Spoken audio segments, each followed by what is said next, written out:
certain species of sea life, like the bowhead whale, large mammal, can live for 200 years. And Greenland sharks can live 400 or 500 years. And so the question is, if they can live that long, why can't we?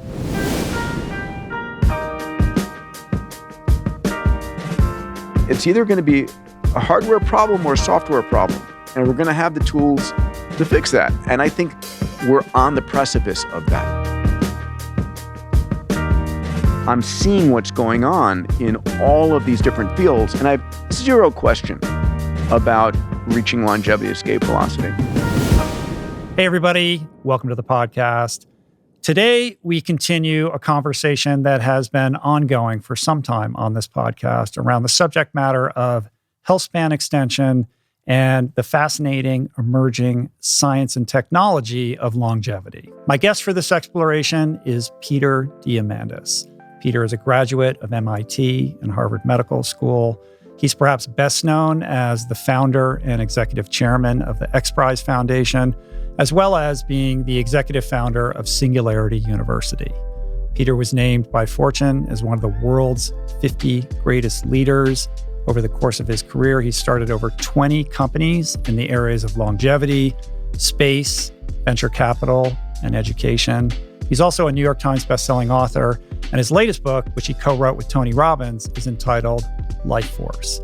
And that book provides the framework for today's discussion about the future of healthcare, the emerging science of life extension, and the philosophical implications of all of this. In addition, we talk about the evolutionary implications of self-aware artificial intelligence. We discuss the future of education, also the importance of mindset in solving our biggest problems, as well as its pivotal role in the growth of privatized space exploration. And let's not forget why he thinks bringing back the woolly mammoth is a good idea.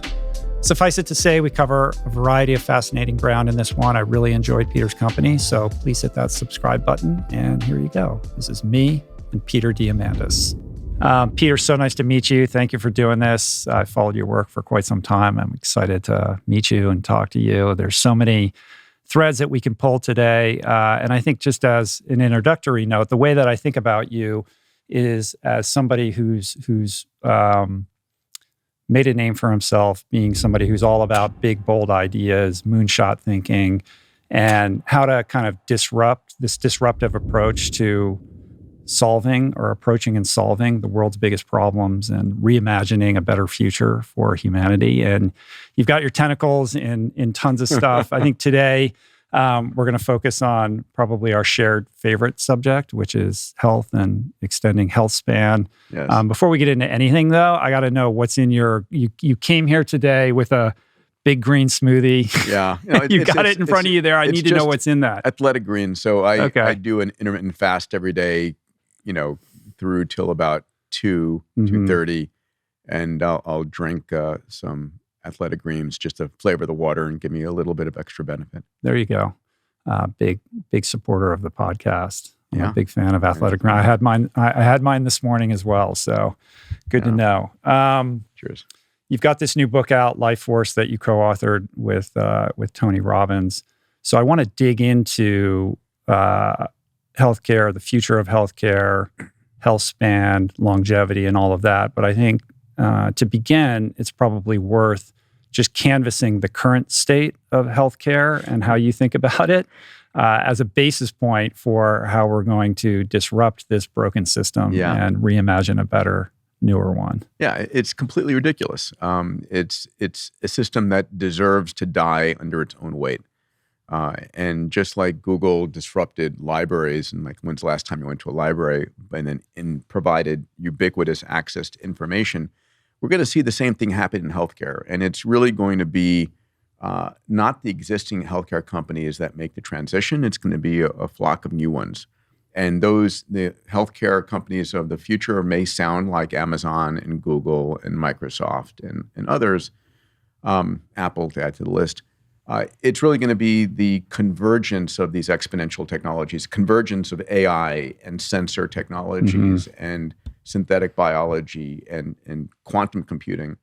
one of the things I'm clear about is this decade, we're going to see healthcare move out of the hospitals, out of the doctor's office, into your home, onto your body, right? And it's going to become, what has historically been a reactive, generic system. I mean, it's, the numbers as well as I do, that, when you have an FDA-approved drug that you've been given to take, you think it's going to work for you. Mm-hmm. But it works for like 10 to 20% of the people it's prescribed for. It just may not be working with you, your physiology, your genomics, your microbiome, and so forth. And the potential is a completely personalized, completely preventative and predictive model where the recommendations I'm getting from the healthcare AI, it's about making yourself the CEO of your own health. I think about that. I think about Jarvis from Iron Man, that AI that Iron Man has, as really continuously measuring my biology from sensors I'm wearing that are implanted, that are in my bed or the chair, that's measuring exactly what's going on all the time and giving me recommendations. This is the future of healthcare. This is where we're going. And it's a future of healthcare which, like Google, is demonetized and democratized. It's going to be the best healthcare ever, and it's going to be the lowest cost healthcare available to everybody. The democratization aspect of it, though, only comes in time. As most of these things go, they begin very expensive in that early stage, and that's sort of a hurdle that has to be addressed. But I mean, currently, when you look at our healthcare system, particularly in the United States, it's sort of sinking under the bloat of its, bureaucratic, morass, and it's a situation in which we're dealing with human beings at the late stages of whatever's ailing them. You don't go to the doctor unless something's wrong, with the exception of the occasional, check-in or whatever, which is fine. But we're dealing with all of these conditions once they have progressed and matured to a certain point, and then it becomes a situation in which the doctor is diagnosing and prescribing a medical intervention that oftentimes, at least pharmaceutically, is treating a symptom and not the underlying condition. And with the advent of these technologies, we're able, it seems to me, a lot of this has to do with early detection at 100%. the very outset of these situations so that they can be addressed, because once they've crossed a certain threshold and matured to a certain point, they become almost impossible to, untangle or reverse. Catch cancer at stage 0 or stage 1, you've got a 95 to 99% chance of a complete cure. Catch it at stage 3 or, God forbid, stage 4, your chance of a cure is down to like 10%. And we're all developing cancers all the time. I think that's something that people don't understand. That is the normal course of what's going on in biology. But we have our immune systems that find the cancer and zap it before it gets uncontrollable. And it's when your immune system gets exhausted or your cancer has certain tricks to hide itself from your immune system that it can get out of control. And it's about early diagnosis. And one of the things I'd love to talk with you about, if not now and a little bit later in our conversation, is the incredible progress in diagnostic technologies. I just went 2 days ago for my annual health upload, and this is not like listen to your lungs and your heart and tap your knee and prostate exam. No, this is, I'm digitized, 150 gigabytes of data about me. Right, full body MRI, brain vasculature, an AI-enabled coronary CT. So we're using a platform called Clearly that is looking for soft plaque, not calcified plaque. If it's calcified, it's safe. It's not going to rupture. It's like cemented into the wall. And if it's not occluding the coronary artery, that's fine. But if it's soft plaque that can rupture and block, that's where it's dangerous. And the old CTs don't find that. Clearly does. And so that I do every year. I did it, which is brand new technology that we've got at Fountain Life. I did it a year ago, and I had a really good score.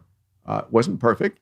I put some interventions in place, and it's my cardiac status has significantly improved in a year, but I can measure that. And that it gives me inspiration to keep going, right? Then we do, part of this upload is your genome, your microbiome, your full, blood omics. We do a GRAIL, liquid biopsy test, right? Which is Tell me amazing. what is that? So GRAIL, a guy named Jeff Huber, who was a senior VP at Google, a beautiful guy.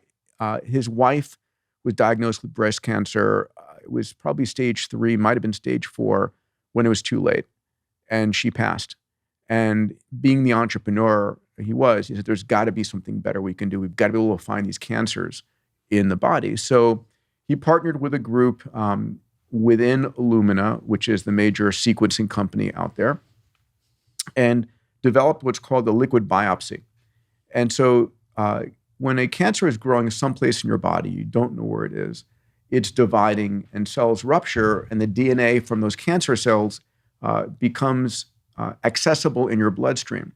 And so GRAIL is a blood test you take, and it looks for 50 different cancer markers in your bloodstream. And depending on how old you are, because the frequency of cancer is increasing, it's a test you do. Today I do it once a year. Eventually I'll do it every 6 months. Who knows, maybe even a quarter. It's relatively low cost compared to the expenses. And so if you detect a cancer, you're then beginning to look, and the full body MRI will show that to you as well. So, for me, it's like a forest fire. When you want to put the forest fire out, when it's, at ignition, or when it's a conflagration. Right. So right now, when we think about the sort of things that we should all be doing on a daily basis, there's a lot of low-hanging fruit. It's like 100%. Get the basics. Yeah, it's stuff you talk sleep, about all nutrition, the time. Exercise, reduce your stress, mindfulness practices, community. Sort of finding purpose in your life. Mindset, all of these sorts of things, and then. Beyond that, we start to venture into this terrain that is, in your bailiwick. And I've had, some of your colleagues on the show, Matthew Walker, to talk about sleep. I've had David Sinclair on a couple times, and we've gone down the rabbit hole of the emerging science. And then Sergey Young, who, as you know, because you work with him, his book just paints this, wild picture of the future. We're at the very early stages of this, where we're wearing Oura rings and Whoop, and Apple we watches, have like all that kind of stuff. But this is just very nascent in terms of what's to come. So I want to get into some of these emerging technologies in a little bit more detail. That's the fun part. Why don't we? Let's. And then I have some philosophical kind of thought experiment questions that I want to throw your way. But let's talk about where we're at and what's to come with respect to things like genomics, AI, sensor tech, 3D printing, and the like. Sure. I mean, let me just say that the basics are still critically important. Sure. Right? I mean, in Diet, the pyramid sleep, exercise, of everything, like you're not going to get away with much if you're not taking care of those things, right? 100%. Yeah. So, I feel a moral obligation to tell people a few basic things, which are the same things that you've talked about and written about in your career. Sleep is fundamental, right? Matt Walker, UC Berkeley, brilliant thinker here. He wrote a great book called Why We Sleep. I commend it amazingly. And if evolution could have gotten rid of a single hour of sleep, the advantage of a subpopulation of humans that slept 7 hours versus 8 hours is huge. It hasn't. We need 8 hours of sleep. And, I used to brag when I was in medical school about being good on 5 or 5.5 hours. Now I'm bragging about hitting 8 hours every night. And, you do that with a great eye mask, with taking the temperature down to 64 degrees, having a cooling mattress, and really getting to sleep at 9:30 and waking up at 5:30, just that consistency. And not watching TV. I actually put on an Audible book with a timer to go off in 15 minutes and read a bedtime story. On diet, again, fundamental. For me, it's a whole plant diet. I've gone vegan, I've gone keto. I'm back to sort of a whole plant with some Mediterranean sort of fish and eggs. And then intermittent fasting for 18 hours and then eat for 6. You do that every day? Every day. Yeah. Well, let me say, I do cheat occasionally with the kids on a Saturday morning, but I try not to. Yeah. And it's interesting, right? When you are doing intermittent fasting, I have incredible amount of energy. And people would think, well, I need the food to fuel me and so forth. When I eat food after I've been fasting, it pulls the blood into your digestive system, and it makes you lethargic, like on Thanksgiving Day. And then, of course, exercise, fundamental. And again, you know more about that than I do, but I try and take almost every meeting I possibly can as a walking meeting, or a walking phone call, or a walking Zoom. So I try and get my 10,000 steps in a day, and then I do a heavy weight workout twice a week and light weights the other days. Yeah. Well, you look great. I feel You're great. like, you're 60? I'm 60. I feel like I'm, I have a mental image of 28. And there is that. I mean, David Sinclair talks about the difference between the biological clock and the kind of, what does he call chronological it? The chronological. Yeah. So where are you on that scale? So, David, when we wrote our book Life Force, we say David Sinclair has two ages. He's chronologically 53 and his biological age was 33. It was like, holy cow, that's amazing. I'm 60 and 49 and a half. Right. And so I'm going to keep trying to get it down as far as I can. And where are you at in terms of some of the Sinclair protocol with the NMN and the metformin and rapamycin and all of that kind of stuff? Because it seems like there's some debate. Still controversy. There's an ongoing debate as to the veracity of all of that. So I'm all in. Actually, of no, course. I'm probably a 9 out of 10. I'm not a toe in person. See, I jump and then figure out how to build a parachute. So where am I on that regard? I'm taking probably about 50 supplements a day. Wow. I'm on a gram of metformin, right? Metformin is a very cheap medicine. It is a medicine, you need a prescription for it. And it's also known by the name glucophage. And it reduces access to glucose in the bloodstream and the cells. It's thought to impact the mitochondria. It's one of the safest drugs out there. It appears there's a large study that Dr. Nir Bergeli at Einstein Medical School is working on right now, that metformin, from the data he's looked, extends your life. It reduces the prevalence of cancer, and it's got very low impact. I'm then taking a number of other supplements from quercetin to turmeric to antioxidants, exactly. anti-inflammatories, and I'm supplementing my testosterone. Right, I think that's a really important thing that people need to realize. Our bodies were never designed to live past age 30.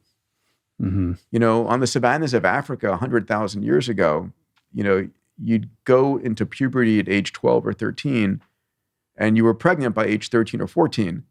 And then by the time you were 28, your kid was having a kid. Yeah, grandparents in your 20s. And the worst thing you could do to perpetuate the species was steal food from the mouths of your grandchildren. And so you would die.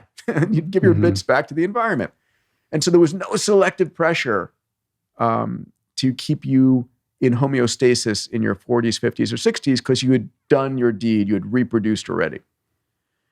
And as a result, we go out of homeostasis. Our pituitary, our hormonal levels are all decreasing. And it is possible, and I think the right thing to do, to optimize your testosterone levels. And the challenge is that different kinds of physicians have different sense of what's normal. Right, so you might not have your doctor suggest testosterone supplementation until your testosterone level is down below 200 or 150, where you probably want it to be in the 500 to 800 or 1,000 level to really have the vitality and energy to build muscle, to have clarity of thought. So I, take 0.2 mLs, injection sub-Q twice a week. And I've thought about rapamycin. I have not started on that. Fountain Life, which I mentioned, which does all the diagnostics, has a regenerative medicine side as well. And we're working with the Buck Institute on trials and an investigational new drug around rapamycin, around stem cells, around dasatinib, quercetin. These are the senolytic medicines out there. And there's a lot of data coming in. It's the early days still. But this decade is going to be magical. Yeah. How long before you think we reach what you've talked about as achieving longevity escape velocity? Maybe like describe what that is. So today, science is having breakthroughs that are extending your life every year. And on the average, for every year you're alive, science extends your life for about a quarter of a year. There is a point, and Ray Kurzweil talks about it extensively, and Ray wrote the preface of our book. He's one of my mentors, one of the greatest thinkers on exponential technologies. He's my co-founder at Singularity University. And I asked him, when do you think we're going to reach longevity escape velocity, which is the point that for every year you're alive, science is extending your life for greater than a year, right? Sort of a departure point. And his answer about when we'll get there, he said, is about 12 years. That's his guess. Now, if someone else said it, I wouldn't give it that much credence. But if you Google Ray Kurzweil's accuracy on his predictions, it's like 86%. I mean, the guy is extraordinary in his predictions of the future. And then I was in a conversation with George Church, who also write about extensively in the book. And I asked George, when do you think we're going to, George is professor of genomics at Harvard Medical School, same as David Sinclair. They're fantastic friends and collaborators. And George said, within the next 15 years. Wow. And so I'm like, that's kind of insane, right? Right. So let's assume for a moment that that's correct. 15 years from now, give or take, we'll be able to, every year that you live, there will be an incremental addition to your life's health span. Yeah, sufficient enough such that the perpetuation of life would seem to never cease. Yeah, it's like, we have a 24,000 mile diameter or circumference of the planet. And if you're in a jet going at 1,000 miles an hour westward, the sun never sets, right? And so if you go faster, the sun will rise. You're in stasis. Yeah. And so it's somewhat similar in that regard. And it gets you thinking, which is, to use a phrase from one of Ray's books, Fantastic Voyage, it's living long enough to live forever. Now, let's put aside the idea of living forever as a moment, but how long can we live? When I was in medical school years ago, Rich, I remember watching a TV show on long-lived sea life. And I wasn't, didn't have much time for TV. I would basically just watch Star Trek whenever I could, which was my sort of vitamin dosage. And what I learned was that certain species of sea life, like the bowhead whale, large mammal, can live for 200 years. And Greenland sharks can live 400 or 500 years. Sea turtles, similar multi-100-year lifespan. And so the question is, if they can live that long, why can't we? Right. And I remember thinking, it's either going to be a hardware problem or a software problem. And we're going to have the tools to fix that. And I think we're on the precipice of that. And from a philosophical point of view, like that conjures up a conversation around the appropriateness of all of it, does it not? I mean, you're somebody who's always been very optimistic. You've written a couple books where you kind of canvas these emerging technologies and you characterize them in very favorable terms. So you're not one to be prone to dystopian, scenarios. But I can't help but think, like, in the event that perhaps we could live to something like 200 years, like, what would that mean? Like, how does that impact our psychology as a species? How does it impact how we think about risk? Yeah. How does that impact overpopulation on a planet of, decreasingly limited resources, et cetera? So how are you wrapping your head around all of that? I know you got a whole thing. Open the store. I love it. First of all, a study came out 6 months ago done by London School of Business, Oxford, and Harvard that looked at the impact of extending the lifespan by just 1 year of every human on the planet. The economic impact is $38 trillion to the global economy of being able to keep you and me in the game a year longer. So it's a massive positive impact to the global economy, right? Earning potential, being productive. Now, the question about overpopulation, and I write about that in the chapter on exponential tech and longevity. And a lot of people are concerned about overpopulation of planet Earth. Then there's a lot of people, including myself, Elon Musk, I had this conversation with him last April, that are concerned about massive underpopulation of planet Earth. So, I have a hard time seeing that being a let me give you the reality. numbers. So 50 years ago, the average was 5.7 children per family globally. Today, that has dropped to 2.4 children per family globally. The replacement level is 2.1. The idea being when you raise the floor on economic well-being and you increase access to education, the number of kids goes down significantly. And so the U.S. is below the replacement level. Most of Europe is below the replacement level. Japan, China, below the replacement level. And the concern is that rather than going out with a bang, it's going to be a whimper, that we're going to peak, and we will peak, just like peak oil and peak natural gas and all those other scarcity mindset. We're going to peak at 9.5 billion people, and then a very rapid decline. And the numbers post-COVID is that the reproduction rate has dropped precipitously post-COVID. So, we talk about the Great Resignation and having difficulty finding people, which is true. I'm involved in a dozen companies, and hiring people is getting harder and harder. I'm going to want to keep people in the game. And why do people stop working? Because they're in pain or they're tired. They don't have the energy. And so, but if you can have the vitality, the aesthetics, the cognition, the mobility at 100 years old that you had at 50 or 60, it's an amazing time to be alive. Mm-hmm.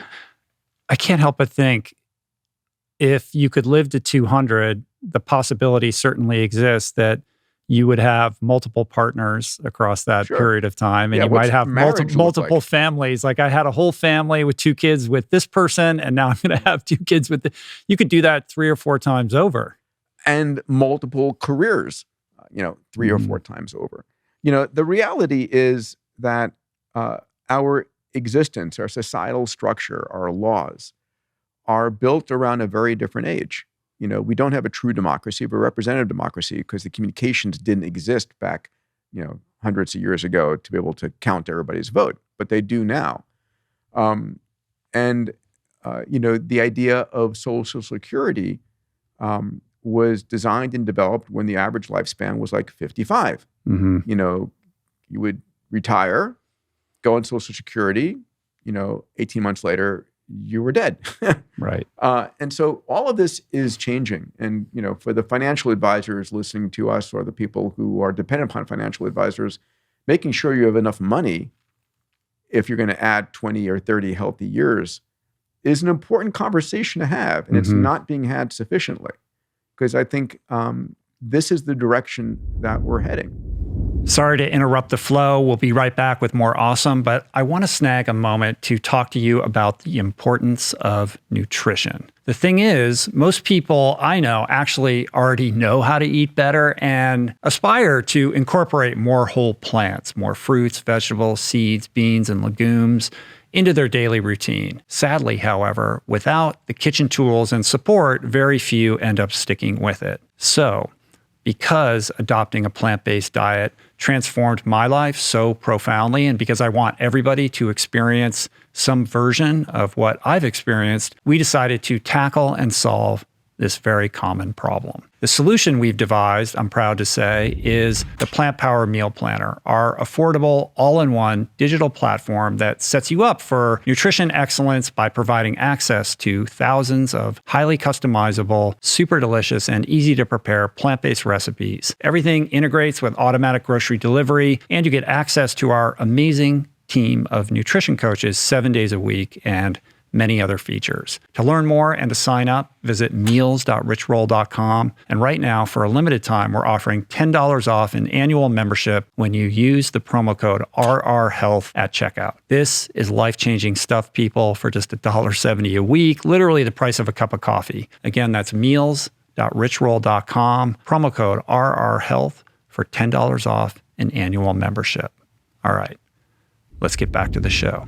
It's also interesting to think about how we calibrate risk also, because if you're faced with the prospect of living that long, how do you think about like, am I going to play football in high school? Yeah. Am I going to go skydiving? Like, why would you incur any unnecessary risk that could threaten your ability to live for another century? There's a great science fiction story called The Puppet Masters. I think it's by Larry Niven or by David Brin. And it's a society that has achieved longevity, escape velocity. And they got to a point where they're so risk averse, they have no corners on their tables. They don't want to like bump themselves. Mm-hmm. And,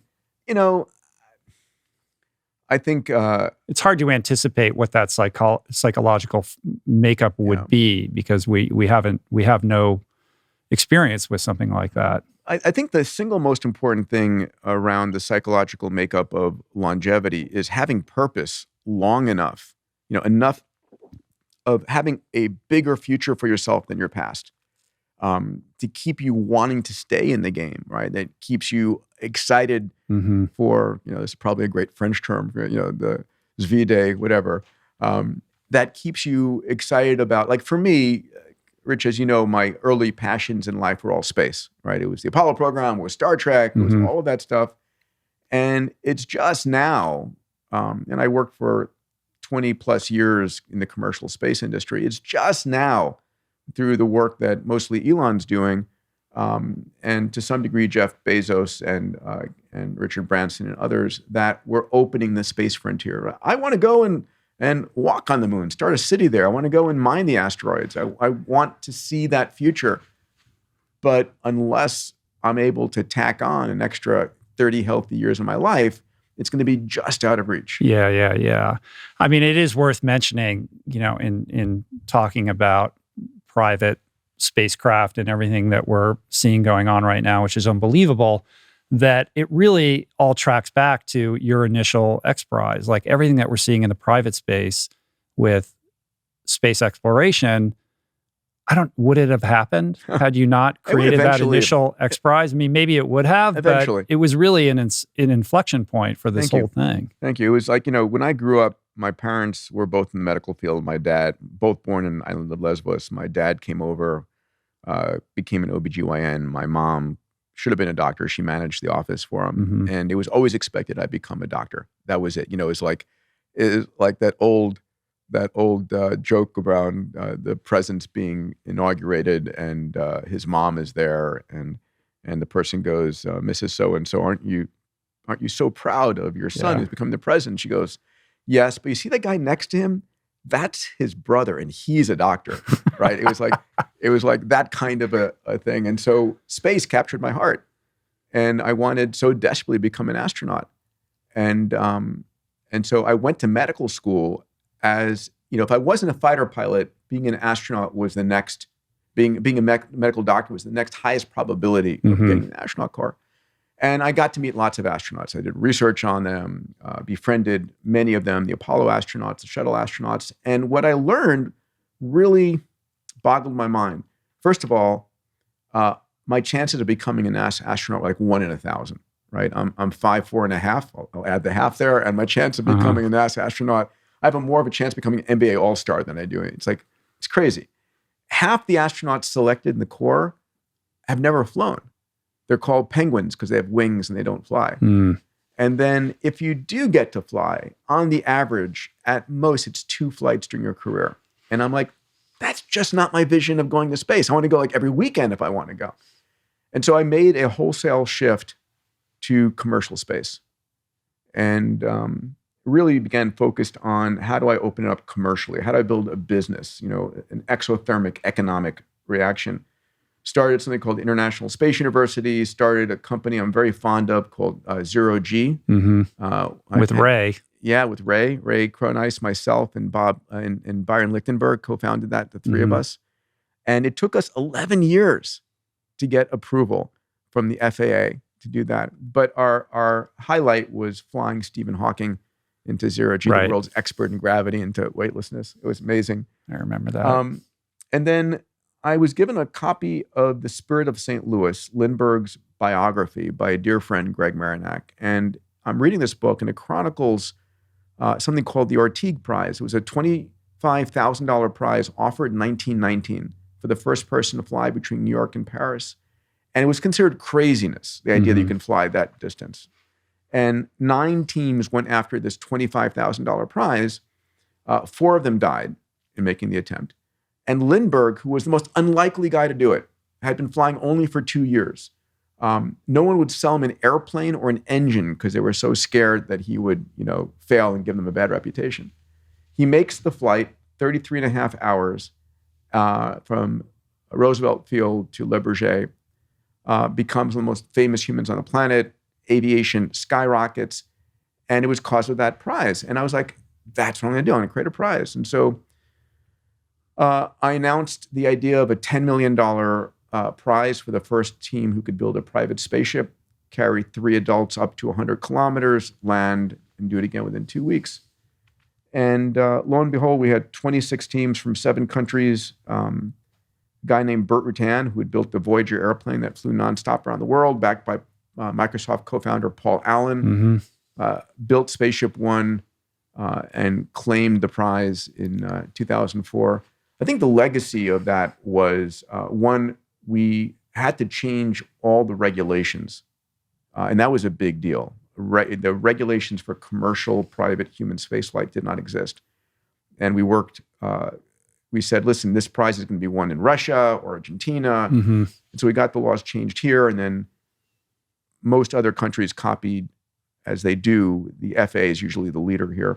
Was that part of why it took that many years, or was it just the technological development? No, it was the technology. It was the capital that was required. Aggregating the capital to build these ships was, because everybody said, listen, can anyone really pull it off? Why isn't NASA doing it? And aren't you going to die trying? And so that just made it very risk averse for everybody. And as a result of that, it took 8 years for the prize to get won. Branson came in, bought the rights from Virgin to create Virgin Galactic. And then I've known Jeff Bezos since college. My first group ever was a college space organization. I was running the MIT chapter, he was running the Princeton chapter. Because you had this double life through college and med school. Yeah, I was in the space world, starting all these organizations. And then going through medical school, trying to make my parents happy. I remember I met with Bezos in Seattle the year after he started Amazon. And I was like, so Jeff, what up with Amazon? I thought you wanted to do space. And he goes, well, I'm going to make my money in Amazon, then I'll go spend it in space. Like a simple, 2-step plan. Right. That clarity all the way back then. Yeah. And then, and he and Elon, who I've known since 2000, I was trying to get Elon to fund the Ansari XPRIZE before I had the money, and then the Ansari family funded it. But this idea that you can inspire small teams to do crazy things is huge. And bringing this back to health and longevity, working with David Sinclair and George Church, we've designed and developed and initially funded by Sergey Young, to give him credit. We've got an age reversal XPRIZE that we're very close to launching. And when Sergey first wanted to do a longevity prize, and I've been the biggest longevity, fan and involved in this industry for a decade now, I was like, man, I just don't see how we're going to make an XPRIZE out of it. And the more I started studying it, and kudos to Sergey, I was like, oh, interesting. And it was, okay, we're not going to do a longevity prize. We're going to do an age reversal prize. And it's and to win this prize, you need to demonstratively, through a number of very specific mechanisms, demonstrate the age reversal of 3 independent tissues or organ systems in the human by 20 years or more in a repeatable fashion. Yeah, it's a pretty high bar, especially when it seems like all of the science right now is in mice and rats and the like. Yeah, it is. That work is going from mice and rats into dogs And when I asked David and George, again, my two sort of superstars, and in the book Life Force, we have these heroes, and David and George are definitive heroes in the book. Ask them, when do you think we're going to be seeing the gene therapies that were used to reverse the age in mice? The answer is we'll likely see it being tested in humans in 5 years' time, which sounds insane. Is that due, once again, to kind of regulatory hurdles or more about the progress of the science itself? I think it's both. It's, the FDA is a governor, like limiting the speed by virtue of wanting to make sure it's done well and doing it safely. When I was in medical school and graduate school, I was in a lab, Richard Mulligan's lab at the Whitehead Institute at MIT and Harvard. And it was the earliest days of gene therapy. And this incredibly brilliant man and vision of being able to use a virus, in this case, an adeno-associated virus, that you've stripped out the virus's DNA and put in the DNA that you want, and using this virus to go and infect the specific cells in the human body and inject this piece of programming into it was a massively brilliant idea. And unfortunately, when it was first tested, it killed the young patient. And it really set back the field 5 to 10 years. I don't know the exact number. And then it was eventually successfully trialed in what's called bubble boy's disease, when you have no immune system. And it was successful. And now it's an extraordinary tool in the toolkit. But you don't want to make that mistake. You don't want to have something set back the field. Right. So there's caution in doing it in, mice and rats and guinea pigs and dogs and primates, and then eventually humans. Well, there's certainly a qualitative difference between extending the life of cells, human cells, or decreasing the rate at which they decline, and it's another thing altogether to quote unquote reverse their aging. Yeah.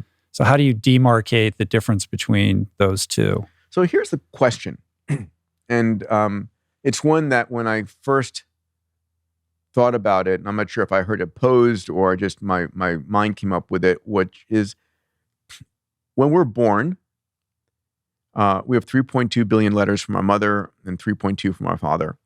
And that same genome is there when we're 20 and 40 and 60 and 80 and 100. And the question is, if it's the same genome, and it is basically the same genome, why do you look different? Why? And it turns out it's not your genome, it's your epigenome. Epi from the Greek word for above. It's the controls of which genes are turned on and which genes are turned off. So as you well know, every cell in our body has the genes to become any other kind of cell in our body. And when we begin life, we are a pluripotent stem cell. Stemness means the ability to differentiate into, bone, muscle, ligament, whatever it might be. And but once it's differentiated, that cell is only expressing the proteins for a muscle cell, or only expressing the proteins for a skin cell. The other proteins that are used in the eye or the brain or the liver are wrapped up and tightly bound in this system called our histones that limit it from being expressed. And so it's why your cells don't all of a sudden start becoming other types of cells. You don't want, sort of your muscle becoming skin cells. And that's your epigenome. And what David Sinclair does a beautiful job in his book, Lifespan, which I commend to everybody, in discussing that our epigenome changes over time. And you can measure your epigenome looking at methylation patterns, the methyl groups of CH3 attached to different parts of your DNA that control whether it can be read or not read, or whether it's wrapped in tightly or not. And he then goes on to talk about what are a system called the sirtuin systems, right? There are 7 sirtuin genes and 7 sirtuin proteins that are controlling 2 different functions that are critical to your existence. One function that the sirtuins control is your epigenome. The sirtuins are controlling keeping your muscle cell a muscle cell, keeping your skin cell a skin cell. The other thing that sirtuins are controlling is DNA repair. So just living life, being hit by cosmic rays, by chemicals in the environment, by secondhand smoke, whatever it might be, we're constantly being hit by these mutagens that are causing double-strand breaks and single-strand breaks and other kinds of DNA damage. The number I just read the other day is 1,000 to 1 million DNA hits per day per cell. I mean, it's insane. But luckily, our cells have evolved these DNA repair mechanisms. And our sirtuins are overseeing that and supporting the DNA repair.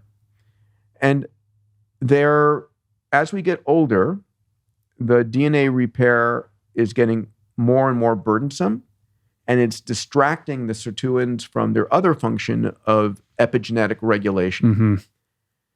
But it's even worse than that, because the fuel that sirtuins are using is something called NAD, right? And we can talk about NMN, which is a precursor. And as you age, your NAD levels in your cells plummet to under 50%, again, in our 40s, 50s, and 60s, because our body was never designed to live that long. There was no homeostasis at that point. And so the way I visualize it in my mind is your genome is like the keys of a piano. Your epigenome is the piano player, and if you're playing the right keys at the right time, you're expressing yourself properly. Now imagine that the piano player, at the same time they're playing the concerto, need to go and repair this thing over here. And the amount of time they're having to repair is they're being distracted over and more frequently. And then imagine that, the food that they're being fed to energize them is getting less and less. They're becoming weaker and weaker and more distracted. And so your epigenome gets dysregulated. And we then see, skin changes, we see more cancer, we see a whole slew of different age-related situations. Right. So the idea being that by ingesting this exogenous NAD precursor in the form of NMN, you're alleviating some of that burden and allowing you're giving a your better sirtuins, regulation. Yeah, you're giving your system. sirtuins more energy to fight their good fight. Right. And what is the relationship between all of that and this conversation around declining telomere lengths and how that impacts our aging? So I won't dive into areas that I'm not fully sure about, but I mean, telomeres are the end caps of our cells that get shorter and shorter as we age. So there's something called the Hayflick limit, which is your cells are able to replicate about 50 times. And then they do one of 3 things. After they've reached about 50 replications, they should have the decency to die. Or if they don't, they could become cancer cells, and the regulatory brakes are taken off and it can grow out of control. And the third thing that happens is they become senile cells, also called zombie cells. And they just sit there and they produce inflammatory factors. And I think the number is like 3% of our cells in our body are senile cells, in our skin, in our liver, in our lungs, in our kidneys. And so there's a whole new set of medications called senolytic medicines, which are looking to identify and zap those senile cells, kill them. And the reason for that is if you're able to do that, it reduces inflammation in the body, which is one of the big, causes of aging as well. Right. That's senescence. Yes. Yeah. Let's go back to the pluripotent cells, the stem cells. I think what you're doing with cellularity by capturing these cells in the form of the placenta is pretty interesting. Yeah, it's fascinating. So one of our partners in the book is Dr. Bob Hariri, who's my older brother from another mother. He's a pilot. He was a neurotrauma surgeon. And early in his career, when his wife was pregnant with his daughter, Alex, Bob found something curious that normally when I was in medical school and he was in medical school, you're taught that the placenta is sort of the support mechanism for the fetus. And when he looked at his wife's echo, it was clear the placenta was huge compared to the fetus, and why it was a support mechanism that should be growing at the same time. Long story short, he was the first person to really recognize the placenta is the source of, I think of it as a 3D printer that manufactures the baby, generates all of the cells, all the stem cells. And when you have a baby, typically the labor and delivery will charge you to incinerate and get rid of the placenta. Mm-hmm. And he said, instead of doing that, we should be collecting this incredible organ and collecting from it stem cells, exosomes, natural killer cells, and T cells, each for a different reason. And he started doing this work as an entrepreneur, got bought by a company called Celgene, which is now part of Bristol Myers Squibb, but Celgene was a $100 billion company. And Bob was running cellular medicine at Celgene. About 4 or 5 years ago, I helped him spin what is now Cellularity out of Celgene, take the whole cellular medicine division out, and we started this, and Bob's chairman and CEO, and I'm very proud to be his vice chairman in the company. And what Cellularity does is a number of things. Number one, we're the largest bank of placentas on the planet. So when my wife and I had our 2 boys, we banked their placentas. There's a company called Life Bank USA, which is a division. Anybody listening who is pregnant or knows someone who's pregnant, I think it's a moral imperative to save the placenta. Yeah, it's an insurance policy on your children's future. Yeah, it's that's the placental cells are the the original boot disk, the original software, and from that you'll be able to have so many benefits of regrowing organs, or there's a whole series of cancer diseases where you're going to want to have access to that original clean, 0-day genome. Mm-hmm. So Bob realized this, and what Cellularity is doing is it's mining the placenta for products. So first thing is natural killer cells. And natural killer cells are the part of your innate immune system that can detect cancer and zap it, can detect cells infected by viruses and zap them. And it turns out that in a mother who's pregnant, who has cancer, the probability of a cancer metastasizing to the child is near zero. And it turns out that the natural killer cells from the placenta find any cancer cells and zap them. Mm. But when you're older as a human and you have immune exhaustion, which occurs, your immune system starts declining, you don't have the ability to detect the cancer. So what we do is we use the natural killer cells from the placenta intravenously against a number of cancers. We're now going into glioblastoma, which is that terrible fatal brain disease. And I can't discuss the results yet, but we're super excited about this. So natural killer cells and T cells from the placenta as a supercharged, very vital, youthful cancer mechanism. And then stem cells as the means to augment your stem cells. When you're born, compared to age 80, your stem cell populations are down 100-fold or 1,000-fold in different compartments.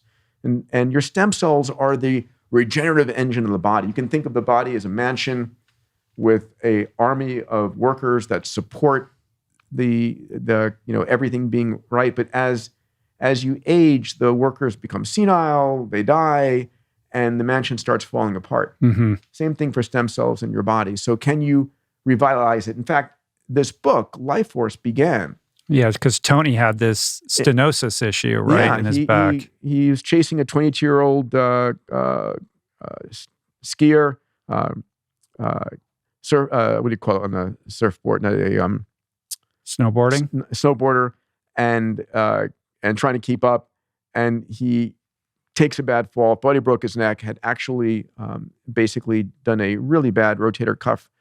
And all of the surgeons were like, you need surgery, you need surgery, you need surgery. And, Tony is the guy that gets the 5th, 6th, and 10th opinion. And he reached out to me one day and said, what do you think? And I said, you should talk to Bob Hariri about stem cells. And talking to Bob is like, asking someone to give you advice on basketball. I'm talking to LeBron James. It's like he's like the top of the game. And so Bob advises him where to go get stem cell treatments. And after 3 days, 1 shot in the shoulder and 3 days of IVs just for 30 minutes a day, his pain is gone. His pain in his back is gone. And, a couple months later, his MRI is normal. And he's like, this regenerative medicine stuff is amazing. And, results will vary. And Tony is definitely a mind over matter kind of guy. So if it's going to work for anybody, it'll work for him. And we began a journey. So as part of the XPRIZE, I run an adventure trip every year for our benefactors. And we were piggybacking at the Vatican and running a longevity adventure trip. And I invited Tony to come. And he came on this trip. In fact, we opened the book with that story. And he met all of these incredible physicians and researchers. George Church was there, Martine Rothblatt, a multitude. And he goes all in, he studies. And so he said, this is my next book. He invited me to co-author it with him, which has been a joy.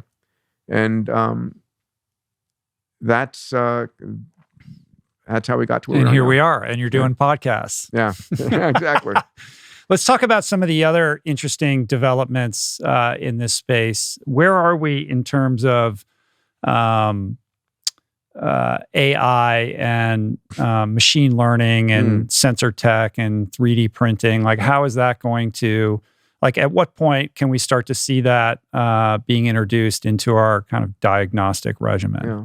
So AI is here now. AI is outcompeting physicians almost everywhere in terms of diagnostics. So AI is diagnosing lung cancer, prostate cancer, Alzheimer's. The idea that a human doctor, as good as we are at pattern recognition, can outdo an AI is getting less and less likely. In fact, I think it's going to become malpractice to diagnose somebody without AI in the loop very soon.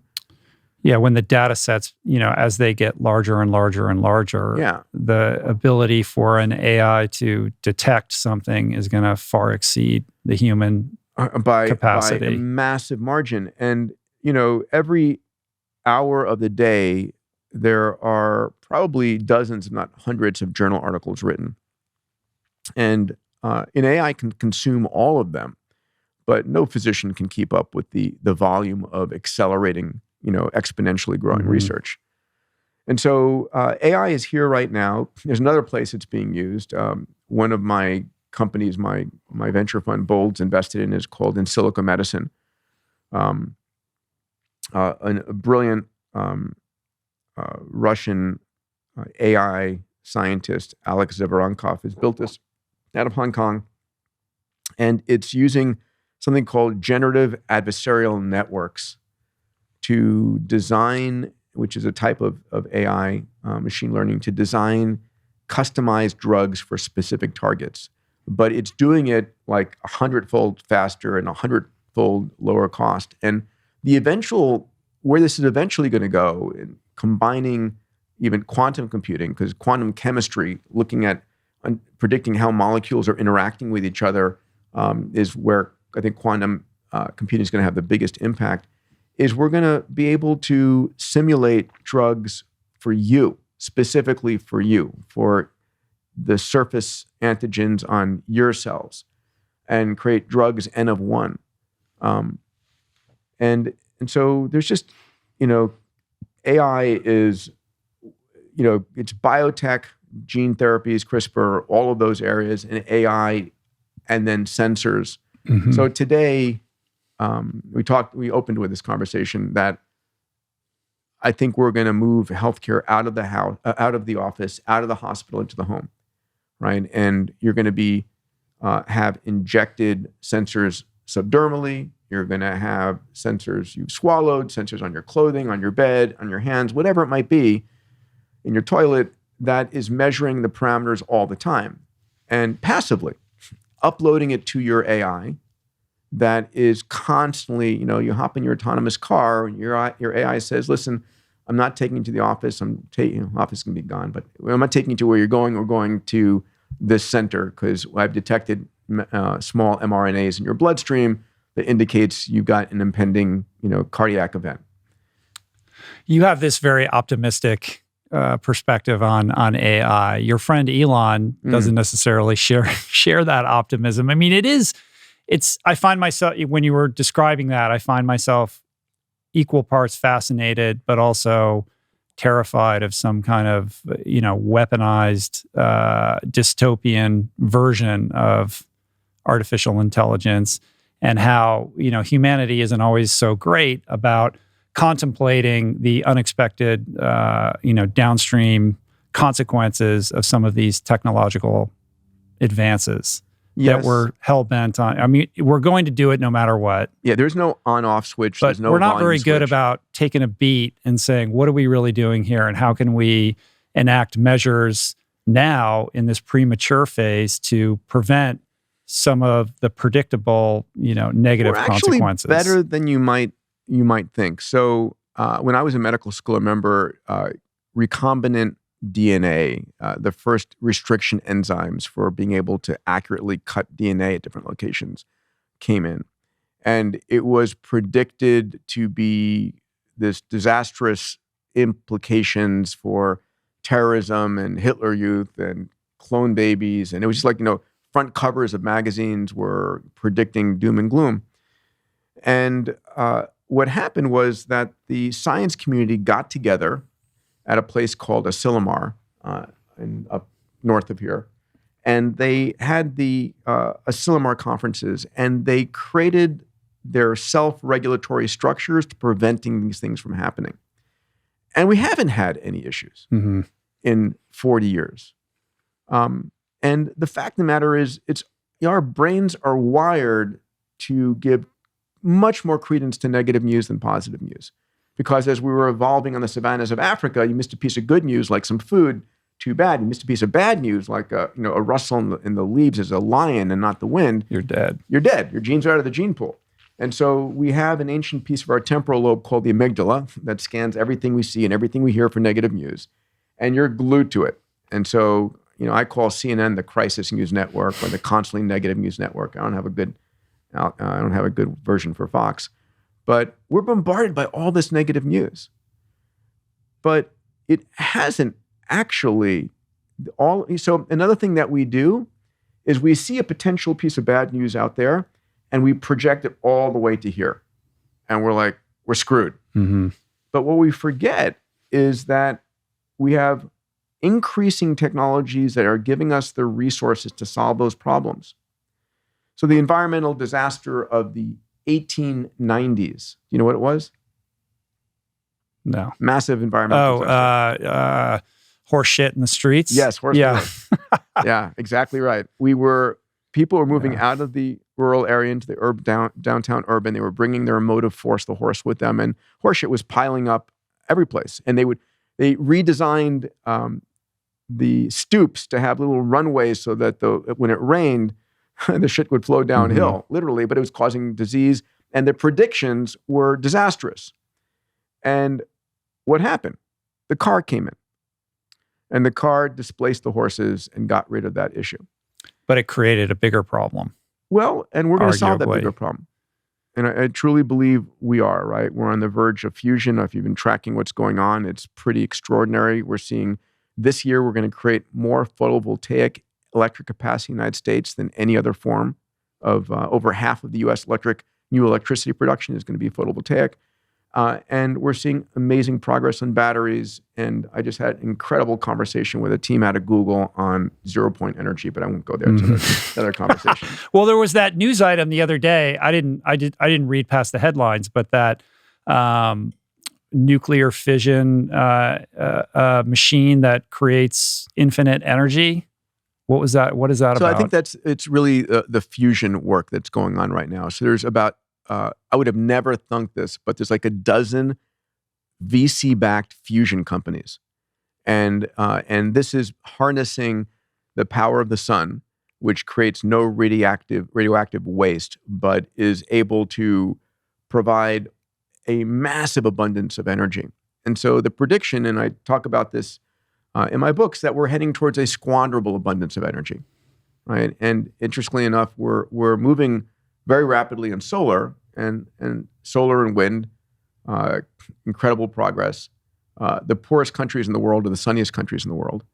They may become net energy exporters, and then we may see fusion coming in and displacing all of that. So I'm not sure how we got onto this conversation. But well, the idea of being optimistic about the future, I was sort of challenging you with a dystopian counterpoint. Yeah.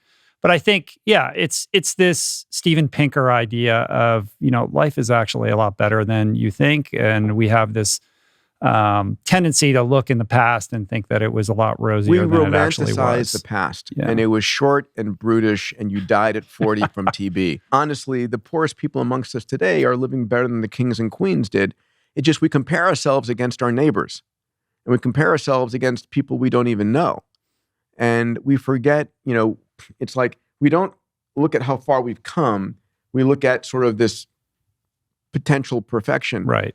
But it's amazing what we have access to. Well, certainly to, ponder the viability of printing organs, or just the rudimentary implications of VR headsets on medical students who could, put themselves in the position of performing cutting edge surgeries, that they wouldn't be able to bear witness to. Like all of the learning tools that are now available, certainly in the sensory tech that would allow us to have interventions at a very early phase. Like these are all fantastic things. But then I read this idea about bringing the woolly mammoth back to help. I love it.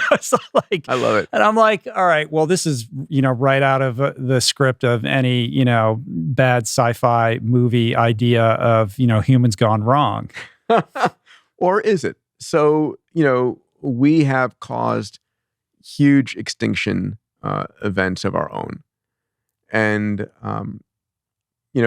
is it bad to bring back an extinct species? Not all, we can stop short of the T-Rexes and the velociraptors, but the woolly mammoth, the saber-toothed tiger, the dodo, whatever it is, interestingly enough, I'm an investor and an advisor to Colossal, the company, full disclosure, that's doing that. Ben Lamb's a brilliant CEO. It's backed by George Church. It's been one of his pet projects. And also bringing back, extinct plants that are important for our environment. So, I think the tech isn't bad. It's the use of the tech that can go wrong. Mm-hmm. And so do we have the wisdom to be able to do that? It's a broader conversation around the distinction between knowledge and wisdom. Yes. And I think historically humanity has told us that we're pretty good at knowledge and maybe not so good at wisdom all the time. Yeah. It's interesting. I had an interesting thought recently I'll share with you. If you asked, what is the definition of wisdom? I think I would posit, and tell me what you think, that wisdom is having enough experience, having seen things enough to be able to see unintended consequences and to make a decision based upon better judgment. Is that fair? I think that's fair. So if that's true, I think one of the biggest opportunities for increasing wisdom is going to be AI simulations. Because you can imagine building out AI systems that can try millions or billions of variants of a situation. And then, because simulations are getting so much better, we can talk about living in a simulation if you want, but the idea that an AI can give us of use towards unintended consequences that we might not be able to fathom in our own minds. What's your take on AI reaching its own escape velocity and becoming self-aware and self-improving? Extending beyond the controllable black box. Yeah. So I think I don't have any question that it will happen. Our brains are neural nets, right? Our brains, and we are understanding more and more and more, and we're building chipsets that look and feel like the neural nets of a brain. And we're seeing all the progress. This last 5 years has been this massive increase in AI. And that's a result of more computation and more data. And we've got companies like OpenAI that's produced GPT-3 and now GPT-4 and DeepMind, which is part of Alphabet. And they're moving at a prodigious rate. Ray Kurzweil's prediction, to go back to his predictions, are that we'll see human-level AI by 2029. And he's still sticking with it. And that means the next year it'll be superhuman. So the question is, what do you do at that point? And one of the ideas that I'm enamored with and Elon is funding is we're going to merge humanity with it. And this is the whole realm of brain-computer interface that we're going to, our brains have 100 billion neurons, 100 trillion synaptic connections that shape everything you hear. But our brains are limited in their capacity. You can't grow the brain any bigger, otherwise you couldn't get through the birth canal. And in fact, what our brain ended up doing to increase the neocortex, the upper layer, is it started creating these folds that you see to increase the surface area. So when we use our phones and we want to do a complicated, image analysis or voice analysis, that computation doesn't happen on the phone. The phone gathers the data from the camera, the speakers, and so forth, and it sends the data to the edge of the cloud on a 4G or 5G network. And the processing gets done there, and then the answer comes back to your phone. So what does that look like? For a human brain, imagine if you could think, like ask the question, what's the GDP of Ghana, right? And have the data from that question transmitted to the cloud and Google by thinking and get the answer back. So that technology we're there. It's the next few years. There's Neuralink, which is Elon's company. I'm an advisor in a company called Paradromics and an investor and advisor in another company called Open Water. All of these are brain-computer interface companies. And Ray's prediction, again, because there are a few things that he's put out there, is that by the early to mid-2030s, we're going to have high bandwidth brain-computer interface. Again, can't slow it down. Right. What do you do with it? And where's the wisdom-based star chamber for all of this? Yeah. Like, that's my concern. I right? get it. I understand. It is, I mean, it's fascinating to think about. It's certainly, maturing to the point of becoming, a conceptual reality. And it makes you wonder whether or not humanity exists like on this evolutionary path to give birth to this greater life form. In the sort of chrysalis of caterpillar to butterfly. Yeah, what does that mean for humanity, right? And where does humanity's hubris sit in all of this, in thinking that this is beneficial at best and at worst innocuous? Do you want to go there? My last chapter of my last book was on that topic. I know. And again, ever the optimist. Yeah. So I think that this notion of brain-computer interface is going to be the transition point for our metamorphosis, our transformation. If you look back at the history of life on this planet, our planet was formed 4.5 billion years ago. About 500 million years after that, the earliest life forms on this planet came into existence. They're called prokaryotic cells. They were very simple bags of cytoplasm with free-floating DNA in them. About 500 million to 1 billion years after that, give or take, those single-cell prokaryotic life forms evolved into eukaryotic life forms. And all seeded, of course, by aliens. No, but go I'm ahead. not going to go there. No, I know. But these eukaryotic life forms effectively were these early life forms with incorporated technology into them. So the eukaryotic life forms had ingested what we call now mitochondria, which were energy plants. They were other bacteria that had able to do oxidative energy production, and so they ingested that as a power plant inside of the cell. Then endoplasmic reticulum for creating proteins and Golgi apparatus, and more importantly, a nuclear membrane and chromosomal structures.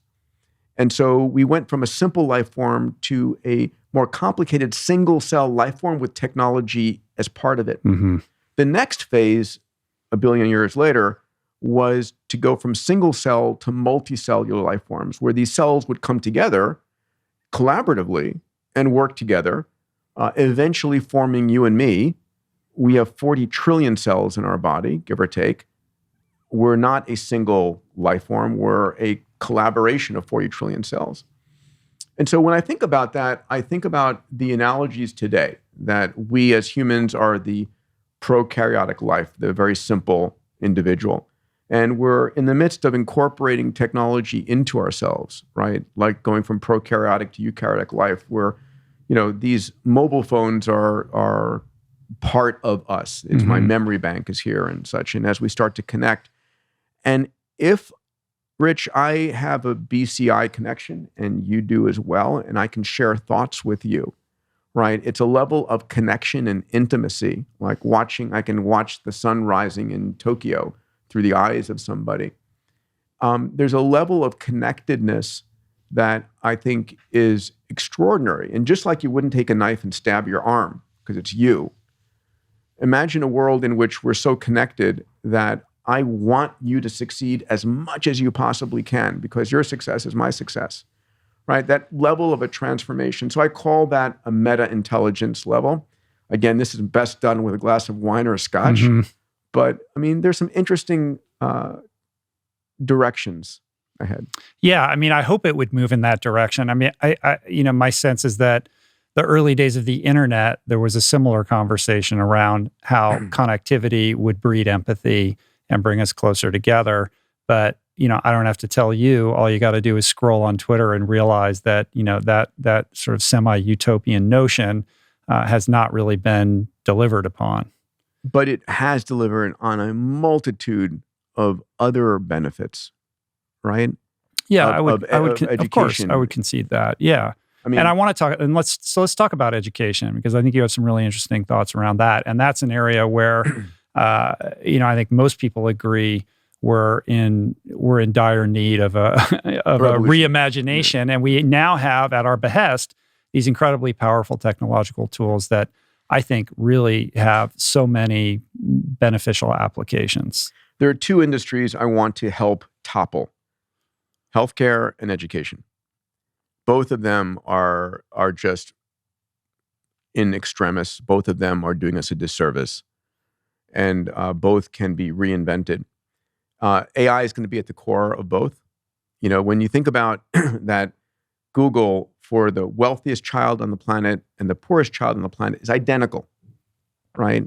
Larry Page's son has access to the same Google that my son has. If they have, if everybody has a tablet, then they can tap into what's available. Yes, and the cost of tablets have dropped below $40 in using Android devices and such. So it is, and there will be a point at which I can imagine Amazon or Facebook giving every kid a tablet to have access to eventual buying power from that child.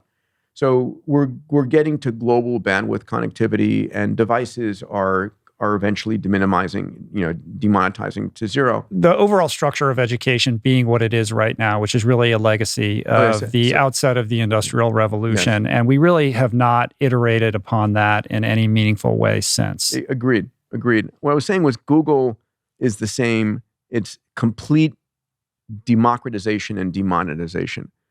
And I think we're going to reach a point, I'm sure we're going to reach a point where the best healthcare is going to be AI enabled, which will be accessible to the poorest and the wealthiest. And it will be, the same education will be AI enabled, where an AI knows your child's favorite sports star, movie star. Are they a auditory learner or a visual learner?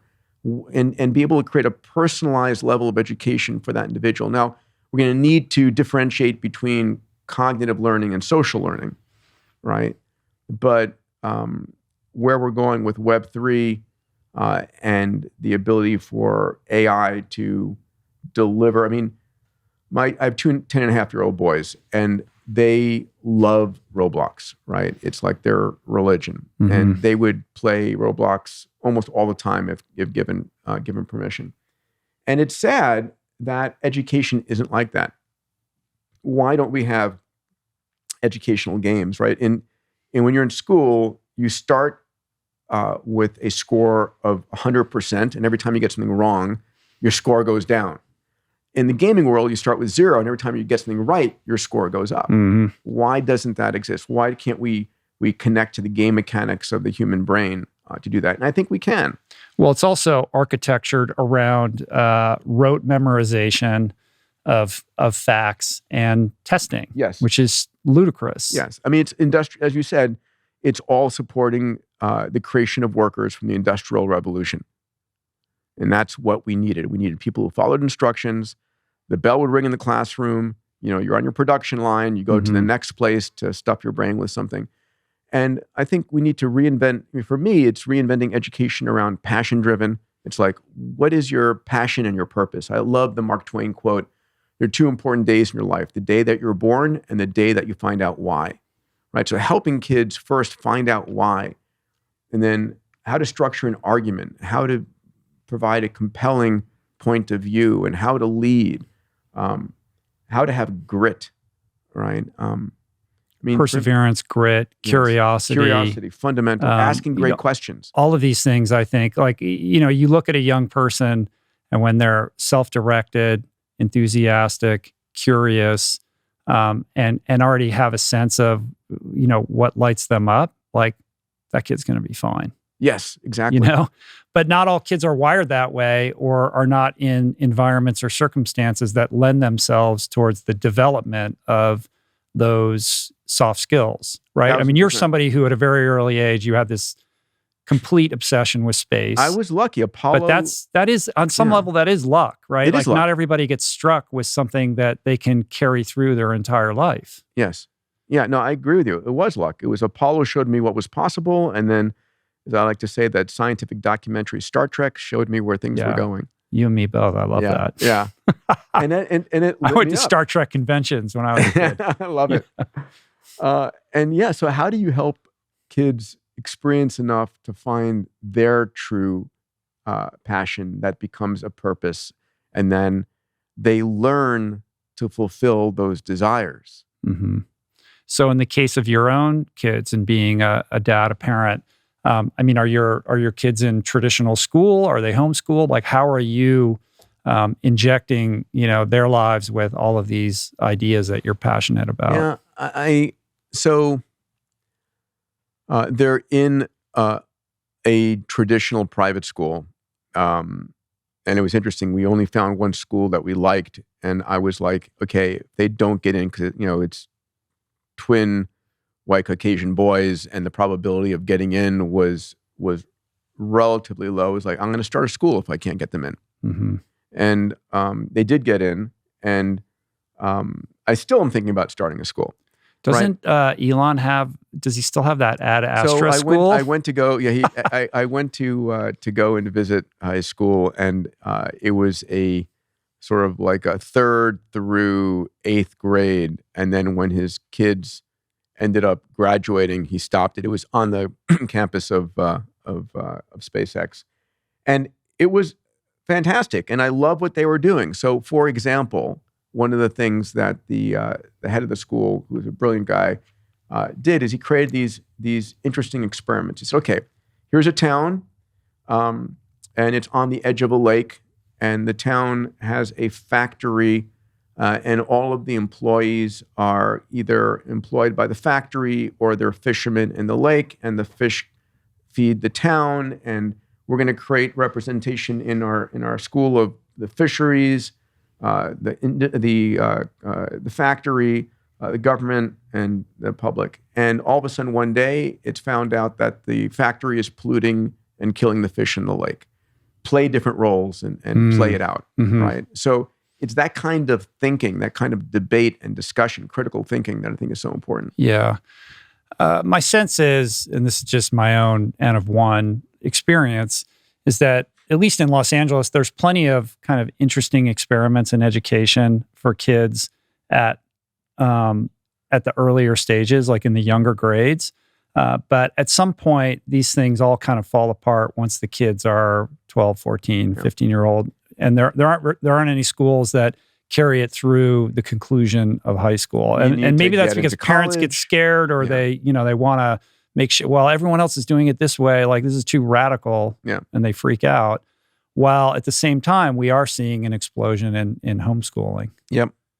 I agreed. And COVID reason, definitely was an interesting situation. Well, I mean, everybody on Zoom is a disaster.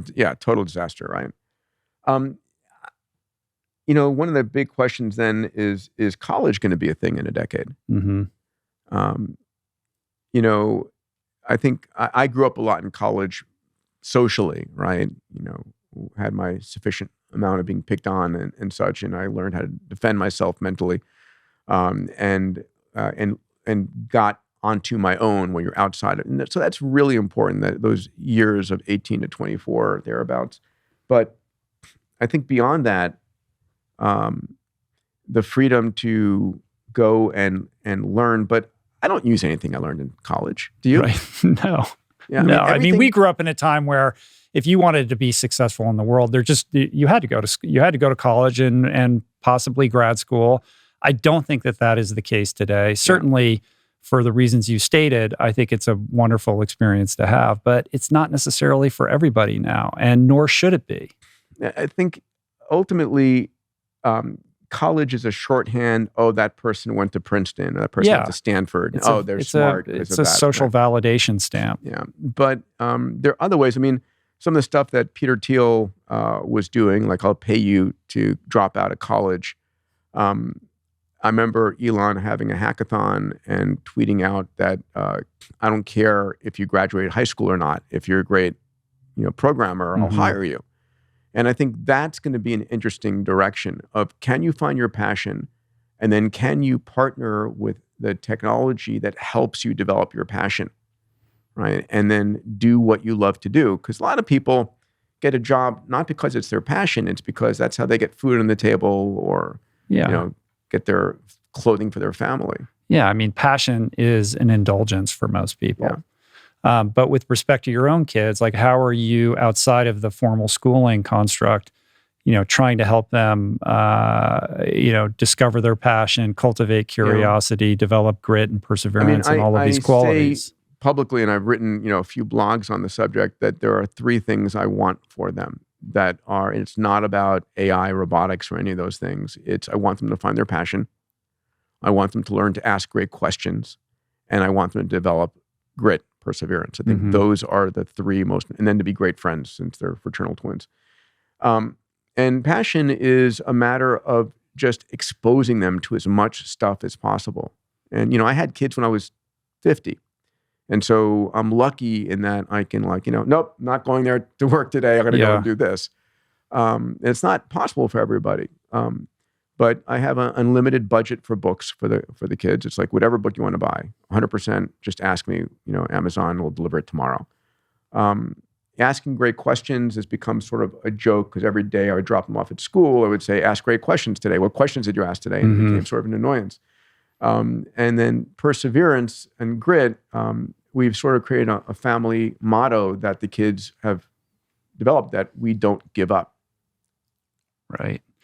And with the advent of AI and machine learning and all of that, obviously we're ushering in this era of automation where so many jobs are going to become obsolete. Like, how do you think about their future and where you would direct your kids to, not be, a victim of this new world order that is soon to be? It's a fascinating question. So one realization is technology is constantly changing, but a lot of the problems are not. And so can you become an expert in a problem and really understand it and then be in a position to apply whatever the technology du jour is to that problem? I think there's some real truth in that element. Folks who have kids in high school today or college, biotech and AI are the two fields that for the time being are going to be employing people. And it's like, get that degree and you've got a job instantly. And then ultimately, we are demonetizing living. And the question is, are we going to separate working for income and working for fun? Right. So there's in the Web3 world, there's a platform called Axie Infinity. I don't know if you've ever heard of it. So it's a game that's called a play to earn. So people who play the game are making money. And in parts of Asia and Vietnam, Thailand, and so forth, people are earning their living playing this game, Axie Infinity. And I'm not going to say I understand it or I fully believe it. You have to buy into it. And then as you're playing the game, you're developing your characters and you're selling them to other people who want to enter the game and so forth. So there's, whether it's a Ponzi scheme or not, but there is the tokenization of our world is going to change how and where we earn our living. It's so strange. I mean, that's a larger conversation about the hearkening of the metaverse. And when I look at what's happening with the tokenization and the NFT world, like this is just an initial baby step into, this economy that will exist in the virtual space and our relationship, between our real lives and the lives that will transpire there. And like, maybe I'm just too old, but like, you're again the optimist here, and I've tried so hard to learn about aspects of that, and I really struggle. Yeah. Oh, and I think it's the only way to learn is by doing and playing and experiencing.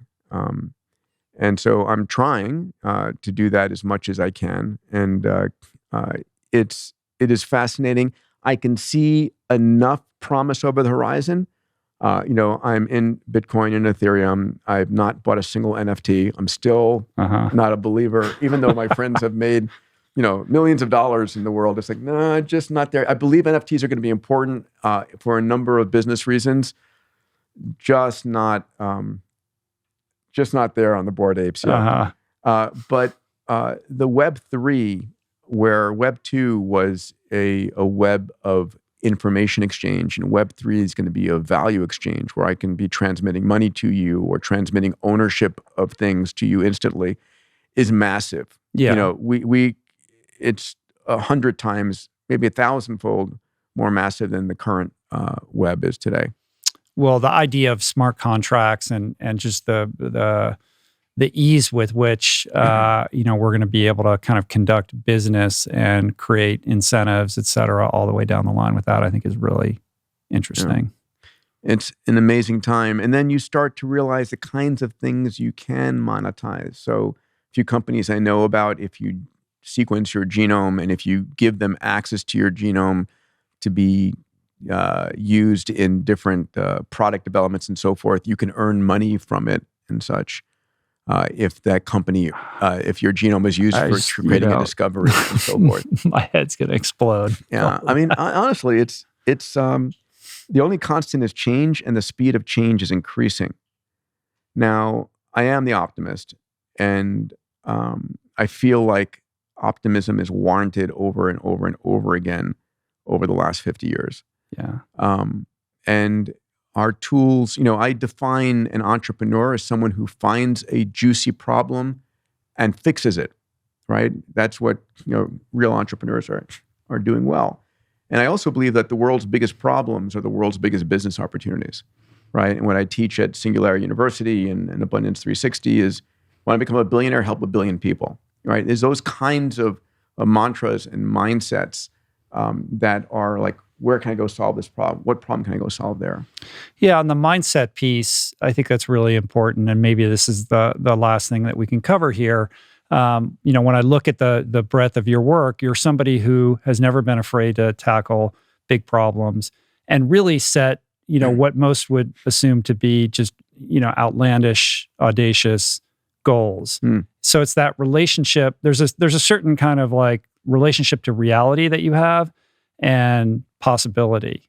Like why advocate for incremental change when you can say we're going to do X, Y, or Z that nobody had ever thought of? So talk to me a little bit about happily your thinking around that. So I think mindset is the single most important thing that anyone can take out of this conversation today, in addition to health.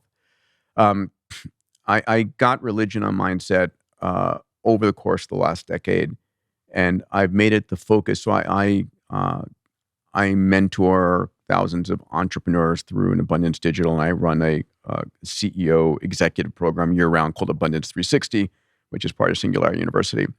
And I've focused the entire program around mindset.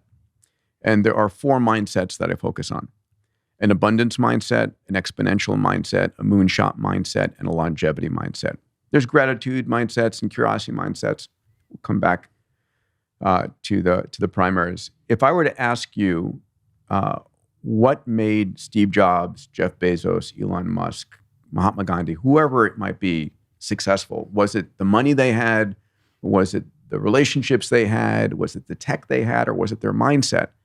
I would posit that mindset is the most important out of those things. If you took away everything from them, but they maintained their mindset, they would regain some portion of it. And so if that's true, if mindset is that important, then where are we proactively developing and honing our mindsets? Because most of us, including me, until this last decade, have been getting our mindsets from our parents or schools, God forbid, the stuff we watch on TV, and instead of like proactively honing it.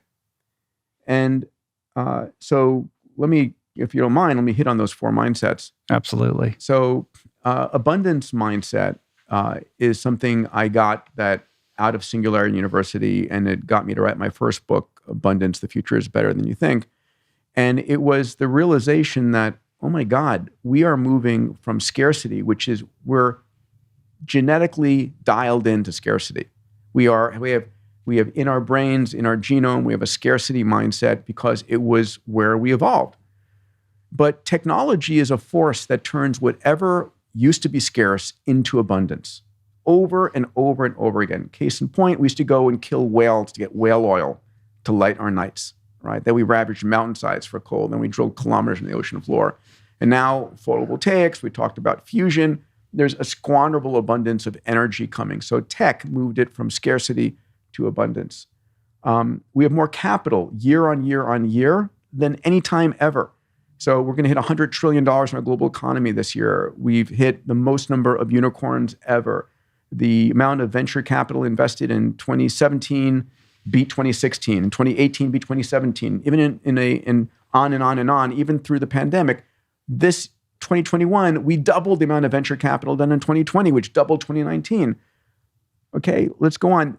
This past year, what would you think of as more scarce than a perfect diamond, a 4-carat, 5-carat, 10-carat diamond, right? Pandora, the largest jeweler on the planet, this past year said we're going to stop selling conflict diamonds or mine diamonds that have social issues, and we're only going to produce manufactured diamonds.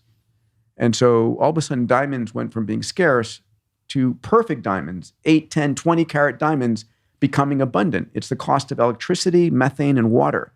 And a friend of mine at the company called the Diamond Foundry manufactures whatever gem you want. Do you want flaws, imperfections? You can do that. And so this is an abundance mindset, which I'll cap that one off in the following way. If you got a pie, and all of a sudden twice as many people show up for dinner, in a scarcity mindset, you're like, damn, I got to slice the slices thinner and thinner and thinner. In an abundance mindset, no, it's bullshit. We're going to bake more pies, right? That's an abundance mindset. Every year it's giving us more and more opportunities, which has been fundamentally the case. Your competition, forget about them. There's more opportunities. Let's go and go in that direction. An exponential mindset is just the notion that we're linear thinkers. Take 30 linear steps, you're 30 meters away. But our tech world is growing exponentially, 30 doublings, 1, 2, 4, 8, 16, 32. And 30 doublings, you're 1 billion meters away. You've gone around the planet 26 times. And so in an exponential mindset, it's important to be able to see where the technologies are going and how they're converging. And so at A360, that I work people through the abundance mindset, give the examples of increasing abundance across almost every single area, exponential mindsets and what the implications are. A moonshot mindset is the notion that most of the world would love 10%, would really love a 10% improvement in revenues, 10% more customers. And that's a great stretch goal. In a moonshot mindset, you're saying, no. I don't want 10%. I want to go 10 times bigger, 1,000% bigger. And when you do that, you've got to let go of all your preconceived notions. The astroteller, who's the captain of Moonshot at Alphabet, a brilliant guy, a friend who I care about greatly, gives an example. It says, if you're a car company and your car is doing 50 miles per gallon and you want to get to 55, you can do that. You can lightweight the car, get better aerodynamics. But if you want to go from 50 to 500, you've got to start with a clean sheet of paper and reinvent the car. And so the ability to take these moonshots are here because of these exponential technologies. And when I'm teaching the CEOs that I coach, it's like you want to keep 95% of your company doing 10%. They're generating the engine, right, that keeps you alive. And you don't want them taking moonshots. But you want to find that small team, that moonshot team, and take them away from the main company. And you want to say to them, listen, I don't want you taking 10%. If I see you doing 10% activities, you're fired. I want you trying crazy ideas that have the potential to reinvent our business, right? The day before something is really a breakthrough, it's a crazy idea. And most companies aren't trying crazy ideas, and then they're stuck in incrementalism. Yeah, the idea of creating a skunk works within each company, because every company, when it reaches a certain scale, falls prey to its own bureaucracy and soon becomes a dinosaur short of having that level of innovation within, which requires a certain very few boldness. 100-year-old companies. Yeah. The final mindset that I'm enamored with, and it's what gave birth to this book, Life Force, to bring it back, is the longevity mindset. And, if you can will yourself to death and you can will yourself to live longer, if you have something to live for, and if you believe you have the ability to live out of pain and have the cognition, the aesthetics, the mobility. And so a longevity mindset for me is helping people see where this field is going. One of the things I did, Rich, was I built over the last year an AI engine that searches the global news, journals, tweets, magazines, newspapers, and it finds longevity and health tech breakthroughs. And it scans it for any dystopian, and it rates it on a quality article. And I get a digest every day. It uses GPT-3, uses the OpenAI's AI engine, to give me a summary paragraph about 15 different breakthroughs per day. And so it's my longevity mindset. I'm seeing what's going on in all of these different fields, and I have zero question about reaching longevity escape velocity. And you can try it, as can everyone else. It's free. It's longevityinsider.org. And at the end of the day, I get this news that gives me tremendous hope. And because of that, I'm willing to change my diet, sleep longer, do intermittent fasting. Right. It's almost, we're the last generation, right, who are like butting right up against the edge of whether we're going to make it across the transom or not. Yeah. Right. Yeah. Which is interesting. Well, It was a pleasure talking to you. A lot of That was fun great, man. conversations. Yeah, Thank I you, really Rich. appreciate it. I hope that the utopian version of all the things that you are speaking about comes to fruition. And if Skynet should befall us, I'm going to call you up. All right, I'll be watching for it. Yeah. And I'd love to have you back whenever you want to talk about Thank you. space and all these other things that you're into, because it's super fascinating. But I appreciate you coming here today. The book is Life Force, available wherever you buy books. A great primer to read in conjunction with David Sinclair's fantastic book, Yes, absolutely. Lifespan, and there's a lot of stuff in there that'll blow your mind. So thank you. Thank you, Rich. Cool. Appreciate you. Peace. Lights.